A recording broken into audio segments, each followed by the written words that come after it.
let's make the start in the introduction. And that's not the important piece. The important piece is what Randel will deliver in a second. So warm welcome to the June meetup of the IGEL community. First of all, if you're not part of our wonderful community, please join us on join.igelcommunity.com. And from there, you can just register and join our Slack community and be informed about any upcoming event. Ça va commencer à checker. Karim, I will just mute yourself, just that you are aware of.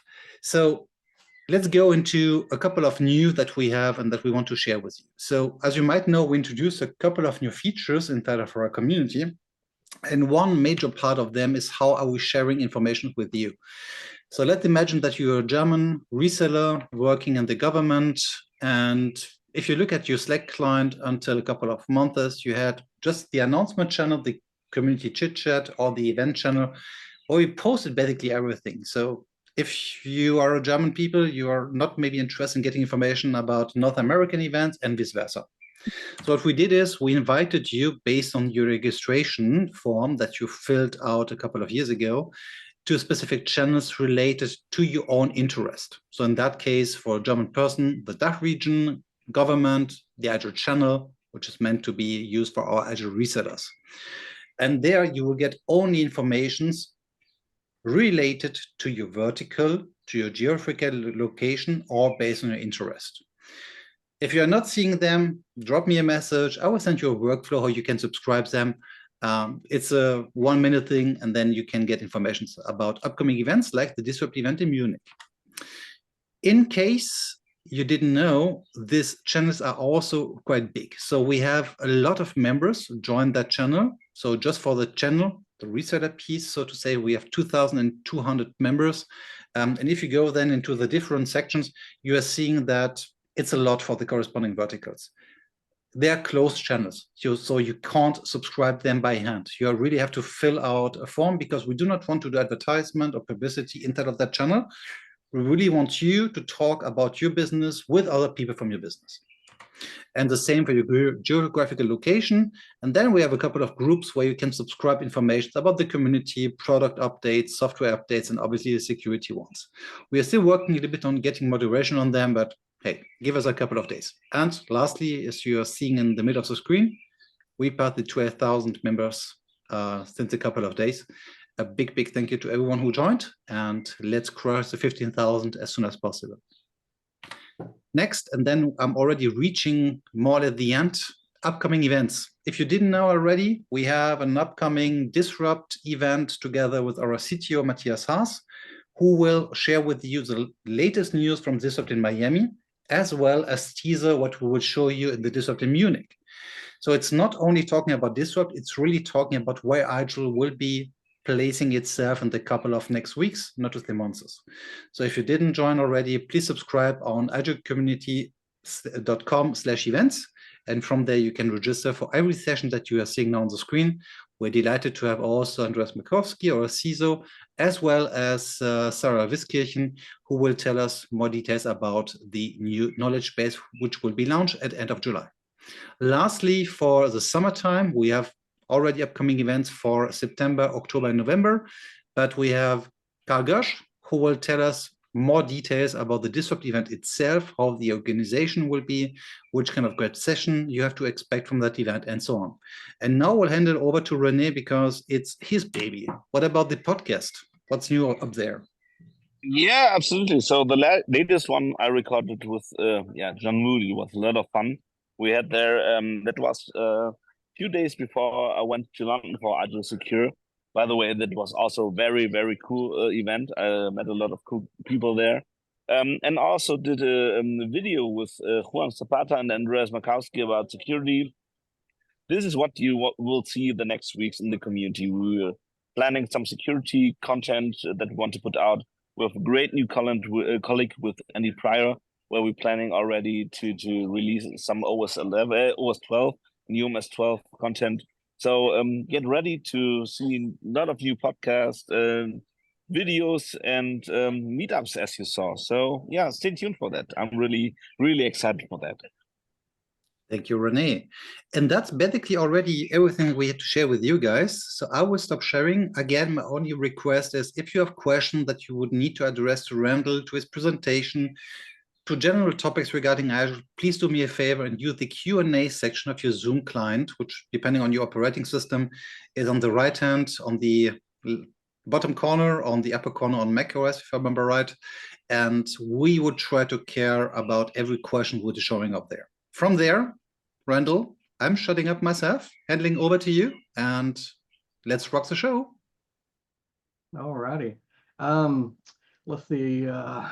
I'm sharing out my screen. Hopefully it comes through pretty good. We do. Okay, perfect. Just want to make sure. Just a quick couple of slides and almost everything would be demos. I know we titled this as best practices, but I like to say it automation through scripting with the IGEL OS. And just what I'm doing is basically showing or demonstrating the power of the IGEL OS and how you can build, with built-in commands, you can use advanced scripting to help automate and manage your devices. And so that's what we're going to cover here today. Just a little bit about myself. I've been working in the EUC environment for over 34 years. And out of those 34 years, 7 of them, I've actually been working with the IGEL solution. Been with it for a long time, love it. I worked in the specifically medical environment exclusively, but with that, you deal with everything in a medical environment is the way I look at it. It's a city within itself. So a lot of experience of dealing with the look and feel security of devices, which is why I fell in love with IGEL OS as a whole. Today we're going to go over a couple of things, scripting disclaimer, what's supported, what's not, some of the basic building blocks, device information, SCEP help, what I call device attribute uses is a DCU, which is configuration utilities, and some future add-on options or design options that I'm working on that will be coming. So to keep it simple, scripting disclaimer, scripting is not officially supported by IGEL. Meaning that you write your scripts, IGEL can't support your scripts. The commands used within the scripts, which are Linux commands or basically commands based off of the IGEL OS, that is what's supported. So please make sure, you write scripts or you're working with scripts, and if you want to open a support ticket or something, realize support does not address scripts directly and as it's supporting them, but if there's a command in that's not returning or giving the correct information or is not physically functioning, then that can be supported or something as myself as a TRM can actually help with. Now, as of today, it shows on here, I'm not actually here to show a bunch of code. I don't mind helping people to learn and can share some things with direct messages or something like that. But I'm not going to be putting out a bunch of code and wanting people to, screenshot and cut and paste, that type of scenario. As of today, it's really showing the functionality of it. The basic building blocks for automation within the UMS or best practices is based off of 3 areas right now, as from my perspective. In the beginning, all we have was structure tags, and I just want to cover briefly on this so that we get it out of the way, and then everybody knows where we're at. And I got to make some assumptions that everybody knows a little bit about this since we're all here and on the community. Structure tags have been around a long time. Back with UMS 6 or OS 10, OS 11, structure tags was the only way that you could feed back information from the device back into the UMS. And it's very limited. It's one field, it's one registry, and you can do what you can with it, but it was also very powerful if you knew how to use it, and I'll demonstrate some of that a little bit later. Also, custom device attributes. Now, that came available after 1107, and then, of course, 12.3.2 on the 12 OS. It finally came active on OS 12. And that gave you the ability to create custom attributes that you can create and use multiple fields, which opened up a whole new world. And I basically was waiting 4 years for that one. But when it hit, it gave me the ability to do a lot of design work and changes in code to be able to do it. And of course, the standard default directory rules or DDR, where some of the standards is basically, based off a device IP address, move it to a folder. And we can cover that a little bit. Let me pull this out of the way because it is no longer needed. And we'll get right into it. And again, if I go into each area and we get to a point where you want to ask questions, use the Q&A piece. I may open up a little bit so you can ask questions itself, but wanted to make sure that you have that ability to do it. Now, if you're looking at the old-fashioned way, you'll see I have a lot of stuff, but structure tag is its own line item and one single line item that you can put things into. And of course, attributes by default, before they started doing custom ones, you only had a few available, but as you see, I have a lot of different things around for mine because I'm constantly testing things. And then, of course, DDR rules will be down underneath the administrator side on default directory rules. And I have a ton of them myself, but mine are all based off of structure tags and attributes and or comments for the way I'm just testing things. But if you were doing it in the old days, it would basically say if your IP equals this, then move to a directory. If your IP equals something, move to another directory. And we can get into that a little bit more. It's a simple or processing of logic is the way I look at it for default directory roles. Any specific questions really quick on the building blocks there? That would be, structure tag, attributes, and or DDR rules? If not, all right, we move forward. So trying to keep up with everything I'm doing it, disclaimers. So the first thing I kicked off, and I don't know if you or any of you or who was able to attend the Disrupt. This is very similar to what I did there. The first thing as a support for devices you get into is desktop people or users that are looking for information on the physical PC when they call their support desk or their help desk, however you want to call it. And there's things that are built in, and I want to make sure that we address or look at those. And if you're looking for, they ask you what your device name is. That there's ways to do it where you can right-click on your network connection and you can see your terminal name.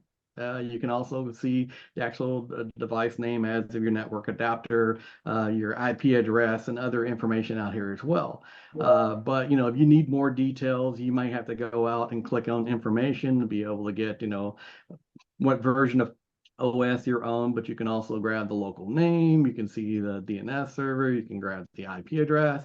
Hardware models, all this stuff is out here under this application. And if you need even more details, you can physically come in and look at system information so that you can grab more data and more information as a summary or boot languages or, whichever piece that you're looking at, USB devices, memory, graphics, whichever network interfaces, etc. Those are all helpful, but they're all little pieces in different places. And through the community, y'all have probably seen some of these as well, that we have other options where we added Conky. So you can pull up and build your own Conky stuff and have it pop on the screen. And that's very valuable, but when you're dealing with like Improvada screens or some of the other ones, it's not always available because it's on the desktop and it may be behind something. We do have quick and easy hotkeys. Y'all have seen the ones where you can do what's called TC info, where it pops up down here in the systray type area. But it's limited to only 2 lines, but you can physically do some customizations and allow it where you can put multiple data pieces like, IP address and MAC address in that environment, but it's still limited to 2 lines.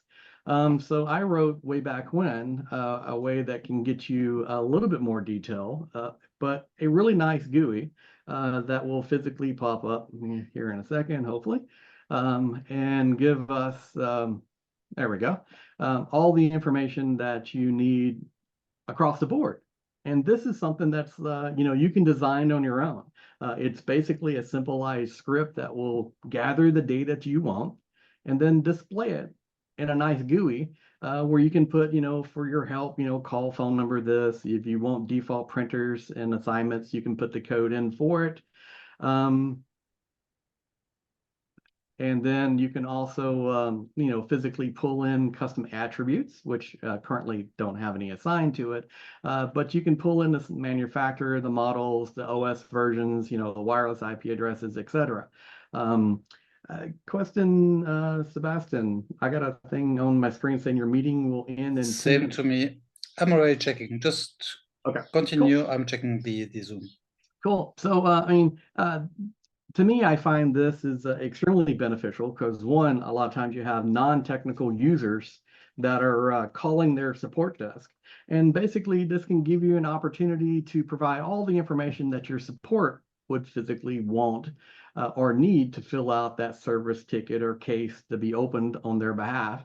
And of course, it does show uptime. I forgot to mention that one on there. But you can build this out any way you want to. Like I said, it's a very simplistic gather data in the string data and then display it on the screen.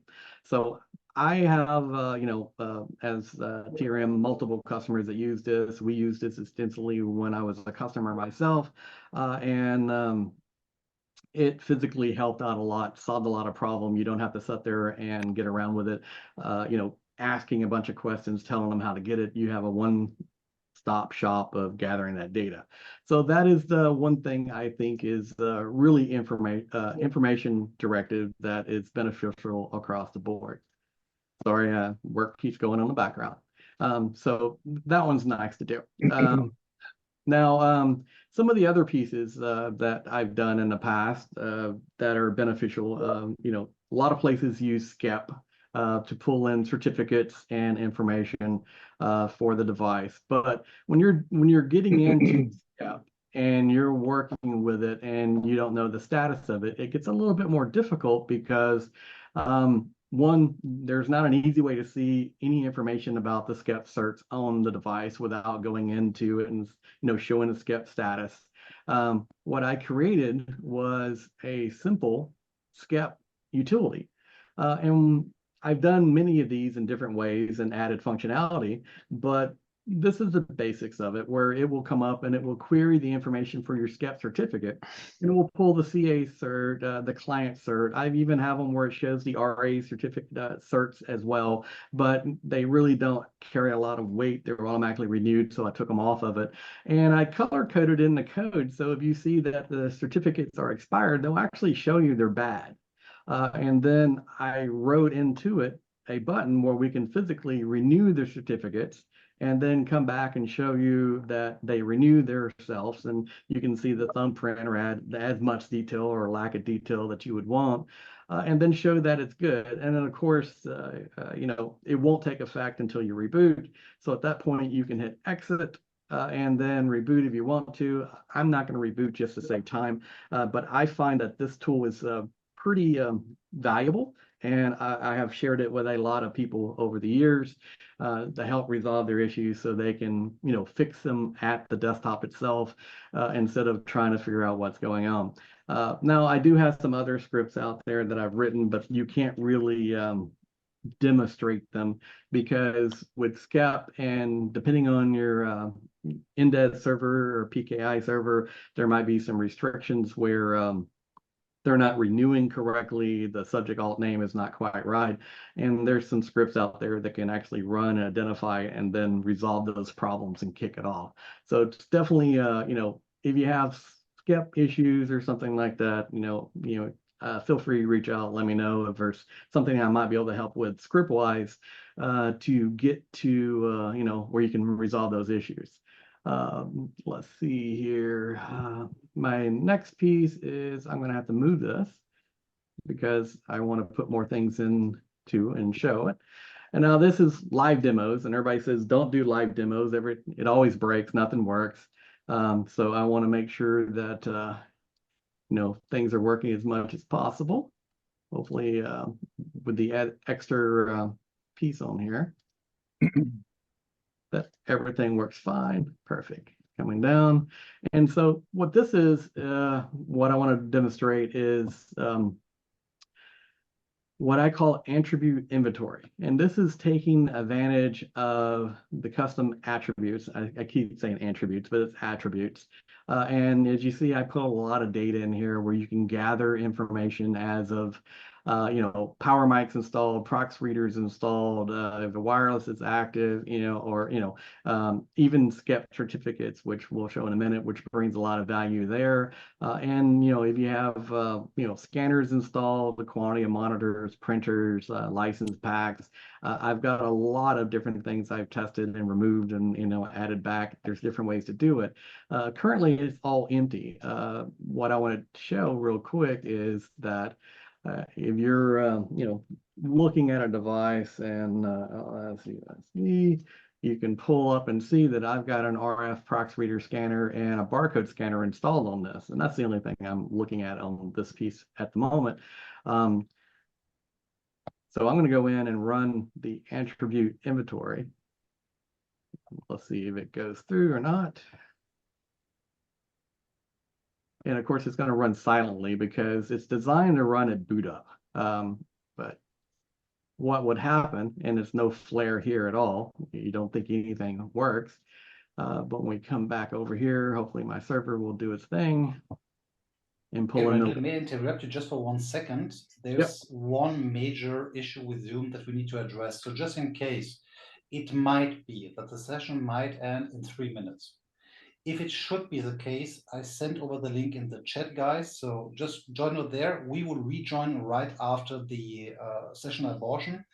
And Randel, I will send you the link in Teams just in case. And it's also in the IGEL community chit chat in Slack. So we should be prepared. But just in any case, I wanted to mention it. It might just continue, to be honest. So if everything stays as it is, we stay in that call. If we drop, we can join in the other Zoom call. That's it. Yeah. Thank you, Randel. Sorry for the interruption. Oh yeah, not a problem at all. And like I said, for anybody out there with any little questions along the way, feel free to speak up. Yeah, I just don't want to tie down the whole demonstration with a bunch of questions, but definitely don't mind answering simple ones. So I ran the script. You saw nothing happen there, and that's what you want to see. Nothing on the desktop. It basically, you boot up the machine, it checks to see what's out there, then it feeds back that information to the UMS and adds it to the database per device. So now you see that where it was blank, I actually showed that I have a prox reader, and I told it if it has one, change it to yes. I do not currently have a power mic, so it says no. My power mic firmware, of course, these should be next to each other, but it says not found because there was no power mic. But it did find the barcode scanner, and then the other code I had in there was told it to go out and actually check the SCEP certificates to show me when this physical device SCEP certificate expires. And I find this extremely valuable in a large scale environment using SCEP, because not only does it show this up in here, you can physically go down and create in your views. Probably should have had that up and preloaded, but in your views, you can physically see all these custom attributes as well. Yeah, sorry, my server is a little limited on resources right now. I do have a new server that's coming, but I have not had the opportunity to build it out. Come on, you can do it.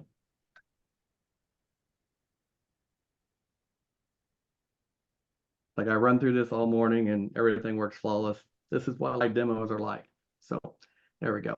So let's see. I think that's the one. Load devices, and you can come through and see somewhere down here in the end. Yep, here we go.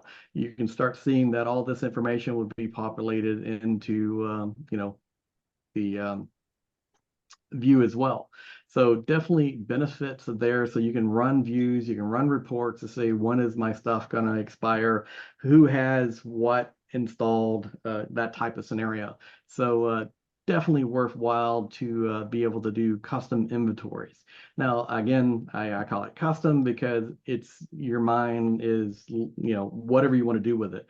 Now, I have created some a large environment of custom attributes and made it plug and play to make it easy to add them in the future. I've done some based off of the names of the devices. I've also started doing some that are generated off of the PID and VID explicitly, so that you can look for exactly what you want to validate that it's there, and then feedback the models of things like the model of the webcam and all that type of scenario. So it turns into a really good process. So for those of you who are just joining now, there was an issue with the Zoom session, which was configured to end after more or less 30 minutes. So that's the reason why we have a new session, and we will obviously put together both recording afterwards. So I would say now, Randel, that we have 19 persons joining, so we are still missing 11 people, but I will rewrite in the community. Just get started, and I will try to bring all the people back. Yeah, not a problem. This is great. So as where I left off is you can gather data from these pieces and bring it all back into the UMS, and you can use that for multiple things as a views, reporting, who has what, but they can also be used for default directory roles. As I mentioned earlier, I've got a lot of, let's see, ones that are based off of device attribute role, where, if I have set something up custom for it, and, you'll see some of these in the next phase that we're working through to define things, it works out really well because you're not just looking at a structure tag. You can, use it to query based off of. So in the past, and we think of best practices, IGEL OS, when it was designed, you always had to come in and physically, and I'm going to go ahead and move this over here to get ready for the next phase. When you build machines and they come in, they are, basically you name it on the console, it changes the name of the device, and then you copy, paste, drag and drop it into your directory of choice to get it configured. It works well for small environments, but not really well for large scale environments.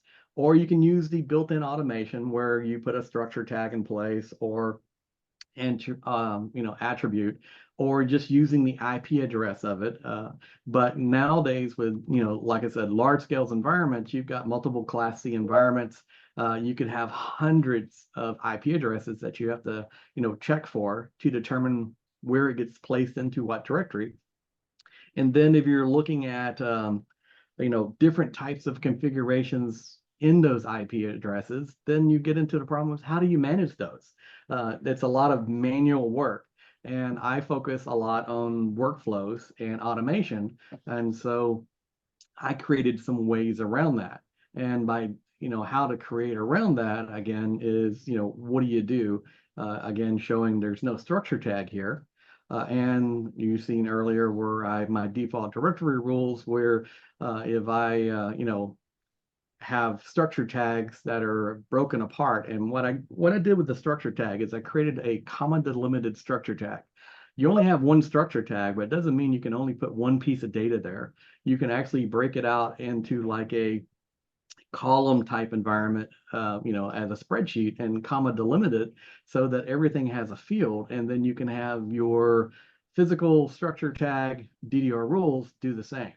And what that allows us to do is, if you wanted to, you can manage the device from the device itself instead of taking the time of building a machine, logging back into the console, renaming it, rebooting it, dragging it, or adding stuff to it.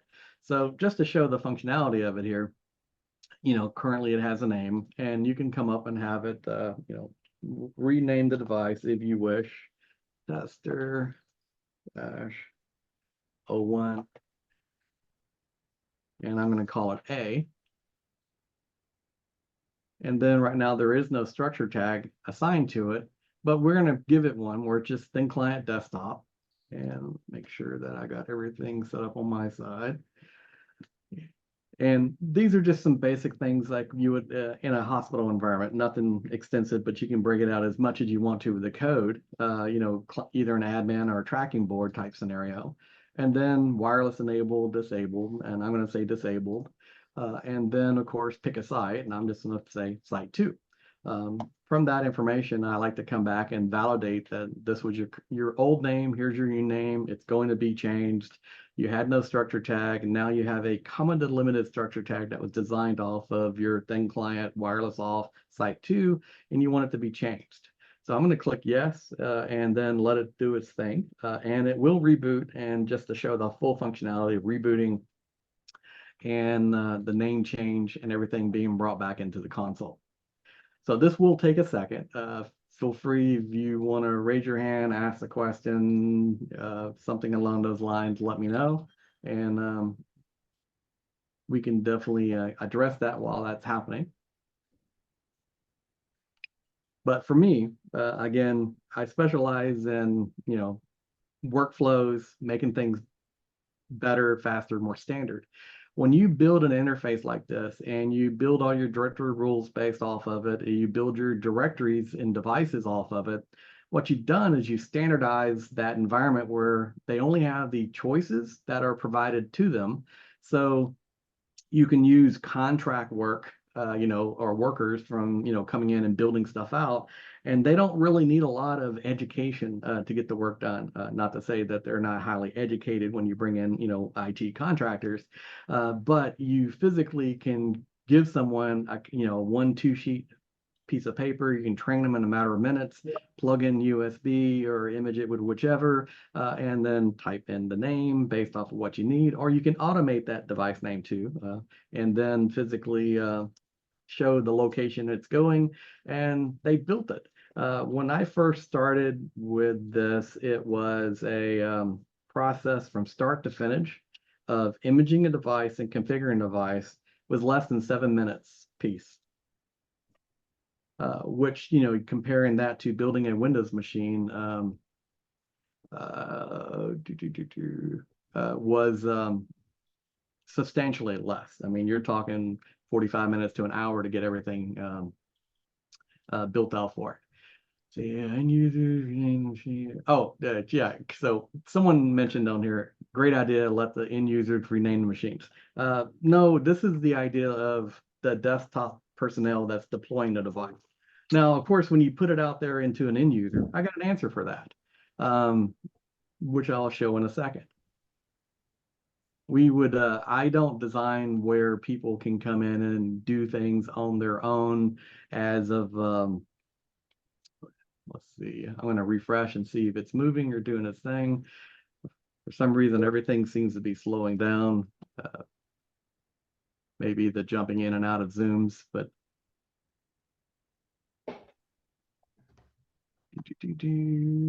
okay, it's there.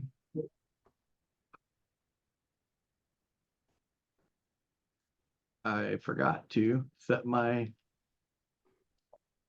piece that allows it to actually process it. Sorry, I demo a bunch of different things, so now I've got to reboot again. Totally apologize. I meant to set that. I'm rushing myself. So, like I said, there was a question out there. Someone said something about the end user being able to change it. I don't agree that the end user should have access to anything, and I designed my desktops where they have no access to anything that could physically modify or change the IGEL OS in a manner that would affect its performance or namings or anything like that. And so you have the ability that you can actually write protect it with passwords. You have the ability to restrict all the pieces that shouldn't be able to get to until, just remove it because they shouldn't have access to it, number one. So that is the piece I'm going to show once it reboots and actually does the DDR rule process that it needs to be there. See, I see another one in there, being able to configure your own mouse cursors. That was a joke, Randel. That was really just a joke. Well, I mean, I love customization. So, I mean, Me too. I actually have things in here which I can, that's at the end of it. Hopefully, we can get through this really quick. I've got like this demo, one other that is more of the automation piece, and then I can just kind of demo some functionality that's out there. We're cutting kind of short, so I want to make sure and not leave out any of the good stuff. But I do have lots of little things out there like the right click, left click mouse changed, and instead of using the display switch or any of the new stuff, there's some interfaces for that. That's kind of neat. I've got some brightness utilities and some of the other things, but it all depends on the hardware you use. I do want to show that security piece because that is important to me. Of course, we want to keep everything secure, and I do not want the ability for, let's say, a user to be able to get into anything they shouldn't get into. Go ahead and make those changes. Now that it's moving around like it's supposed to, ta-da, and that means I can come over here and refresh, and we should see it automatically move from the staging area. And normally the staging area wouldn't have a lot of stuff underneath it. I use that for like demoing. It would just be OS staging, and it would automatically get what it needs to. So as before, we told it to go into here. We're wireless disabled, setting up under a clinical environment on second floor. And if we go down, we see that it actually still has a structure tag like necessary. But now, and again, you wouldn't really have an icon on the desktop. You would have it more underneath, the context menu or something, or start menu. But when you click on that, it comes up and asks for a password. So users can't come in here and change things. But if you know the password, and there's multiple ways to do that, you can. I also have it set up so that you don't rename the device on this just because you're going back in changing the information. And the reason I built it this way is so that, one, normally you would never rename a machine once it's been named because it's in its asset as an inventory and it's in the databases, but you can rename them. There's ways to do that easily, even via the script. But I have it just to check the actual or structure tag information on this one so that it doesn't rename it. It requires a password to get to it, so the user can't move or reconfine it. But if a desktop person came up and this machine needs to be moved to a different area, we definitely can do it. So I'm going to change this one to an admin, and then, make it wireless enabled, and, bump it down to site 4 and click OK. As you see, the comma delimited structure tag was changed. It's not going to change the name itself, and click OK. Hopefully these reboots will take faster. I think this might be one of the, I've got one more demo that would require the reboot just to demonstrate it, but I won't be doing any more renames because that takes a little while longer.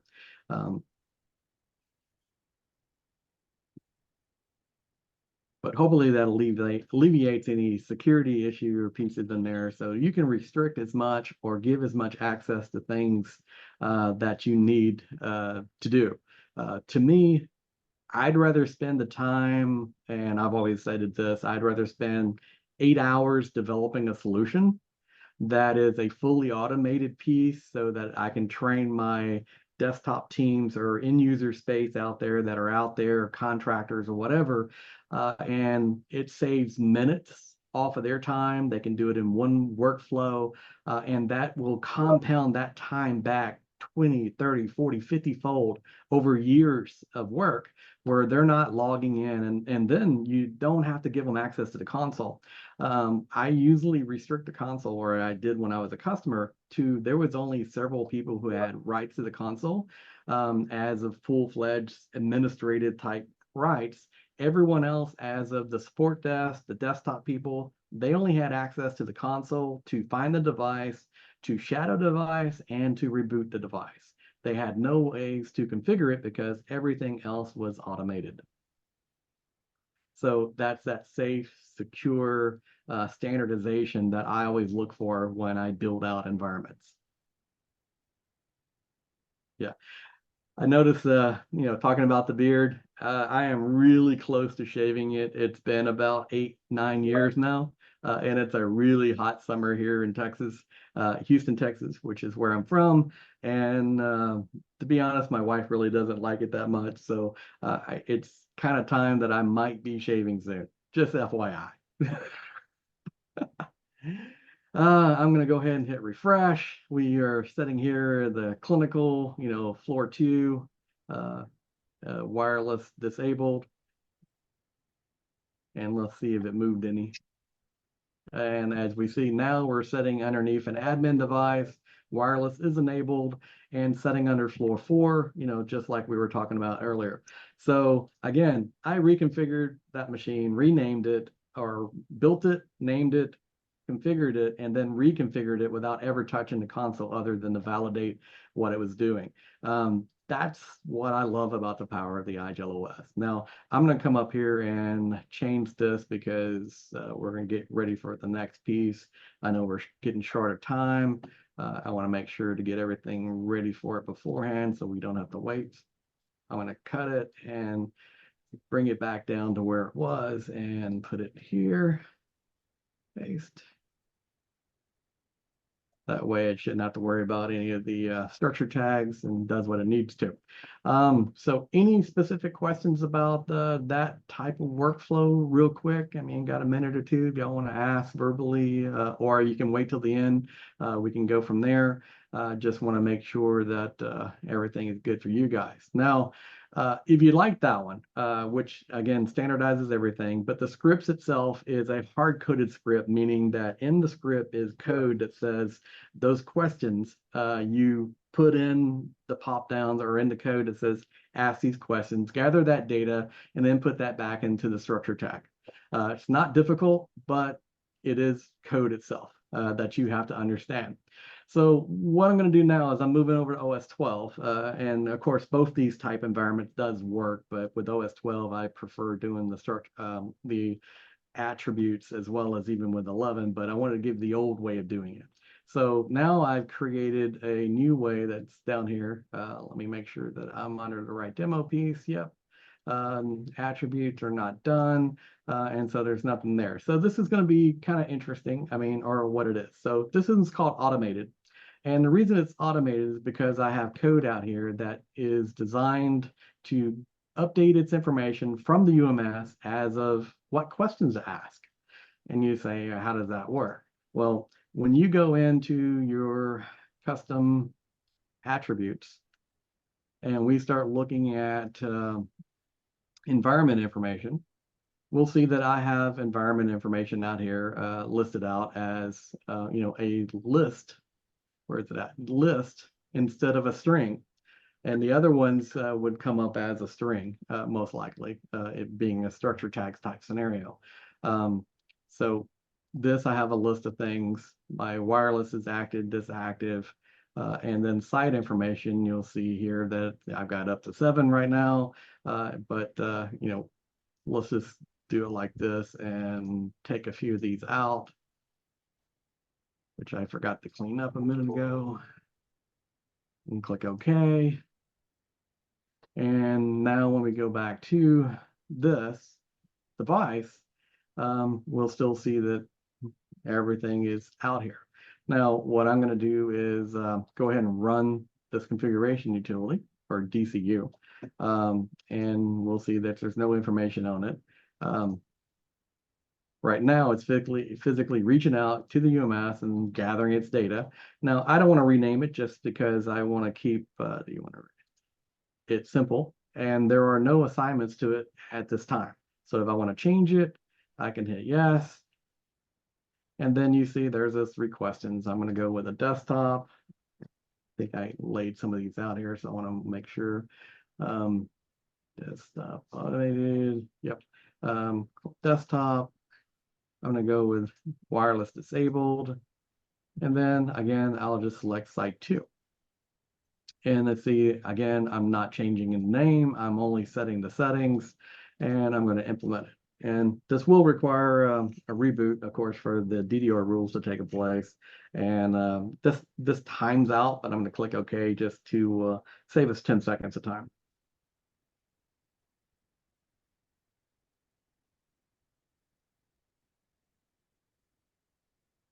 And then when it comes back up, I'll show the reason why I really like dealing with custom attributes and the functionality that you can build within it.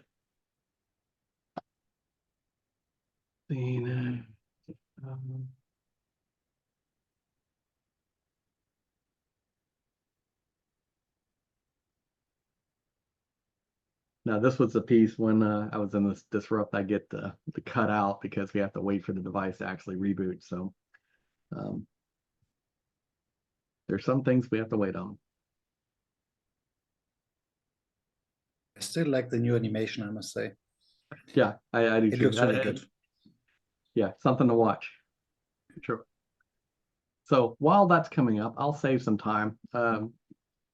We'll show that it works, but I want to come over here and go back into this area where we want site locations, right? And you saw that the option was 1 through 4. So let's go with the idea that I want to add more to it, right? So I'm going to use this just so I get the proper format that I've got set up already in my DDR rules. And I'm going to add some more to it and change this to 5, add 6, and 7, and then save, and then we can go back out. Looks like our stuff is somewhat coming up.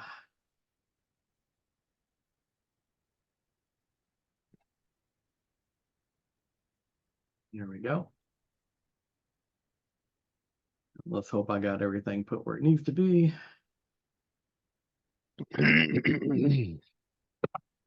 That's what they say about live demos, right? Don't do them. I prefer live.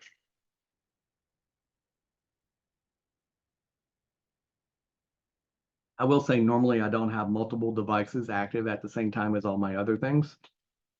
So it makes it a little bit better. Let me see. I might be able to kill some resources.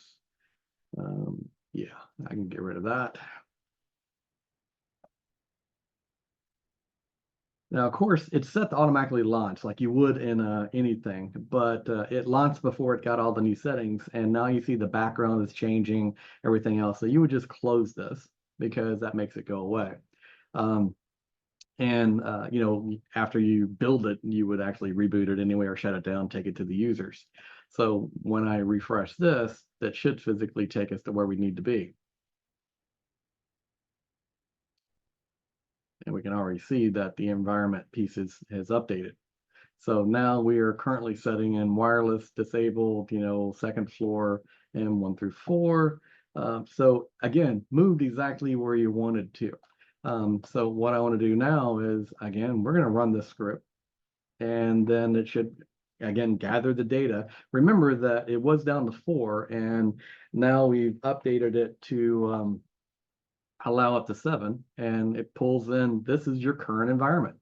So it basically went out there, read that data from the UMS, says, here's my options, here's what my current settings are, and what I'd like to change it. Didn't prompt for the user, so now I'm going to change it to a client admin. I'm going to go with wireless enabled because wireless, you know, you would. And then now we have 1, 2, 3, 4, 5, 6, 7.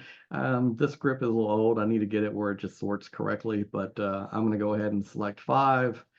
And you saw those new options are available, not because I modified the script on the PC and pushed something new out there, but because I modified an attribute on the physical server itself. And that opens up a whole new era that now if you're doing a lot of site management and changes or whatever those attributes are that you're wanting to put in there, you can modify them physically on the UMS and not have to upgrade code on the devices anymore, that they'll download and look at those new options right away and then be able to pull that in without modifying code. Now, I would suggest you have to do it, you know, what's out there. Now, of course, when you're looking at those, you have to build in your DDR rules. Again, I've got stuff that's less than 12 or 11, greater than 12. I'm using, you know, the demo, AM demo 1, if you saw me put in the comments, and everything in here is broken off of if the, you know, if it's that comment, if the device is a desktop, if the wireless is disabled, and the site location physically move to a folder of choice, and you get those same things for the client admin, wireless disabled, wireless enabled, tracking boards. You got to build all these rules out, and I have tons of them because I do a lot of testing with different scenarios. I try to use the same basic functionality, so I don't have to rebuild rules all the time. Let's see, this is the one we're looking at. So knowledge of how your stuff is put together, standardizing all the folder directory structures, making sure everything is laid out, long-term can make life very easy as an administrator. When I was a customer, we deployed probably 5,000 to 10,000 devices in weeks to a month.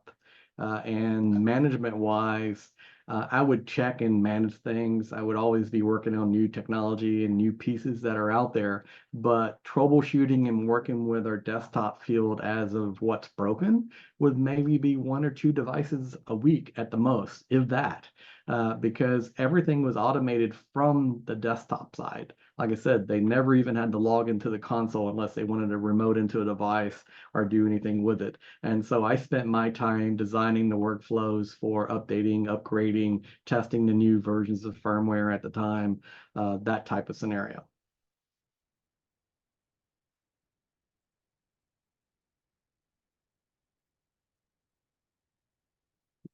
Refresh.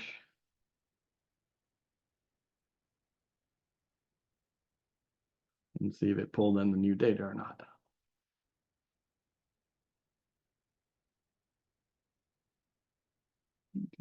Now we're on a client admin, enable wireless, and we're down on floor 5. So again, the same simplistic way of managing devices to be able to do things. Now I know we're starting to run a little low on time, so that was the automation piece that I think really saves a lot of time. But there's a lot more functionality out here, that's coming. I always say the world's your oyster, or whatever your mind can design is definitely there. So I wanted to show some of the other little pieces that you can get into to do things that has been written to solve problems. So I'm going to hit them a lot of them really quick. In the hospital environment, we have like sports med where, there are things out there where you need some built-in timers. So I created this one that was pretty interesting. That was a request. You can set whatever your time you want up and start up. But when you're doing sports med or rehab, you basically give someone a stopwatch and say, do this exercise for 5 minutes.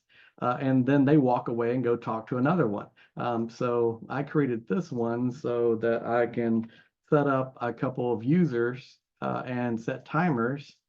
And you can keep track of every one of them. And you can set that timer to whatever you want. If it's every 4 minutes, 5 minutes, you set the timer and let it go. And they just count down, and then when they count down, you'll see they turn red when that user is time to go back and see that person to give them the next set of instructions. So if they're walking around with a laptop, they can keep up with it all.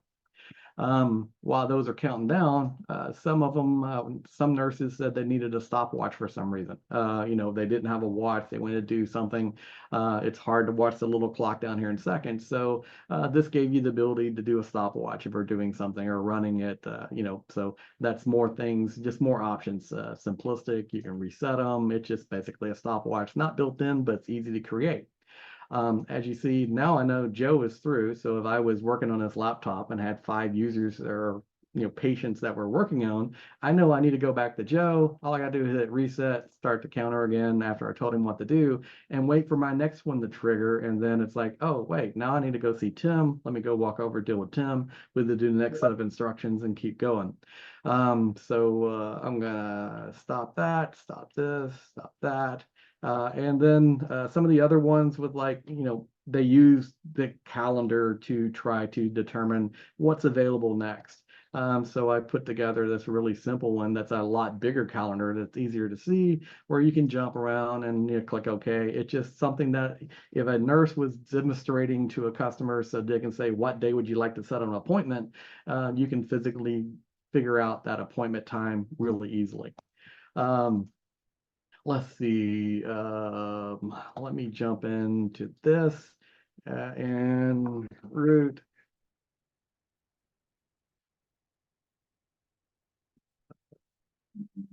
Oh, this is an interesting one using attributes that I worked up for a customer. Let's see if it comes in. And this is using a form where instead of doing a line per, page per page, I can physically do a writable area where I can type in whatever I want. I can select from a list of things out here of physical locations. And of course, if you want to put information into it, you can type things and hit apply. And then it physically submits that back into it and will show up over here somewhere, I believe down here. Once it does, But the GUI piece is what I found interesting, is doing a form in that way. There's also ways to do advanced DCUs where it creates the naming convention on the fly. I can demonstrate those. Again, we only have a few minutes. I want to make sure to leave time for Renee. I did have that mouse swap utility that I was talking about. That comes up, and basically you click right-handed, left-handed, and it will change the mouse back and forth for you. Instead of having to do display switch in that type of scenario. And one other thing, really the future, y'all seen the task. There we go. You saw the help desk utility that's there. I'm working on a new one that is a commented delimited, not commented delimited, but tabs, where I can actually put in the help desk information where you put all your basic stuff here, but you can grab a lot more stuff. It's almost like system information, but it is physically, you know, a built-in application. And I've got it halfway done, which is why I didn't include it here for OS 12, where it not only goes through this and gives you information, it can give the front page can be called the support desk for your information. The second one could be memory disk, but it also has it where I can pull in like what applications are installed on the system for OS 12, you know, which one's active, you know, that type of thing. So it's again, a catch-all for all the information, but instead of having a big page, I can break it down to tabs each. And again, this is just a basic demo of that functionality, so that you can do more with it. Now, we've got 2 minutes left, so I'm going to turn it back over to Seb. Let me know any questions you may have. Again, you can always hit me up, DM me on the community, and ask questions. I can't just give all the code to you because there are a lot of them more physically done. But I can definitely try to give you hints, or if I do have the simplistic code of what you're looking for, I'll definitely share. That's a great stuff, Randel. I mean, I wrote a couple of times in the chat already, you're a pure wizard. So if someone wants to get something like this, he should reach out to Advanced Services, right? Integrated properly for his company. I guess the best way would be to reach out to someone from the Advanced Services team to get help. Yeah, of course, if you're doing something custom, you know, I am a principal TRM for Advanced Services, and so I work with customers that have a TRM contract with us. If you have a TRM, you know, worldwide, doesn't matter. You know, yes, you can get a hold of me. I work worldwide with all the teams, you know, not just here in America, but over in the UK and everything, as of helping design and build out that customizations like this. But if you have something that's special, that's very intensive, you could also look at the Advanced Services for consulting services, so that if you want to get into how do I change all that around, you can definitely look at consulting services for us to come in and help. If you're good enough where you can do it all on your own and you just need some help with the code to get started, you know, that's a gray area. I don't think it's enough to be a consulting services type of thing. And if, like I said, if you're just wanting some help getting the ideas, I can definitely share where I can. The community is where I learned most of my stuff. I was already a, you know, somewhat of a programmer, but I will tell you the community is invaluable. A lot of smart people out there that can share snippets of codes that you can use to better yourself to get things like this done. Before I started with IGEL, I knew nothing about Linux. And now I write Python programs and everything else. So again, love it. Great start. There's just one last question from Jason. I'm not sure if we can answer this here, but if you want to look at it, Randel, we can spend the last minute on this. I see one question about the automatic enrollment with the UMS. Yes. It seems like the IGEL server is the short name. Is it possible to fully qualified IGEL RN server edu? DHCP puts device in one domain, UMS server is in a different. One team won't allow a. I'm not sure if I understand that, but I'm pretty sure we can do just about anything you want to do. Code-wise, we can definitely inject a fully qualified domain name. That is not an issue. So it's just a question of where that injection is going. Now, for the automatic enrollment, are you looking at the IGEL RM, you know, server DNS entries where when you boot up, it finds the right server. That's more of a back-end issue there with the DHCP and DNS. That's not really code. But if you want to reach out to me, Jason, and let me know what those questions are directly, I'd love to answer them or try to find an answer for you. Good. I see that Dan also wrote something. So Jason, we should definitely have a follow-up discussion on this. But in the meantime, thanks all for joining. Thank you very much, Randel, for sharing so much of your expertise in that call. We really appreciate the time that you took. We know that you're extremely busy. And I thought we saw that session on the Disrupt event in Miami, and we thought, right, that would be a perfect fit for the Agile community, and you just delivered amazingly. So thank you all for joining. We will put all the recordings together, and thanks you all for joining. See you next time. Thank you. Thanks Have a great day. for your wisdom.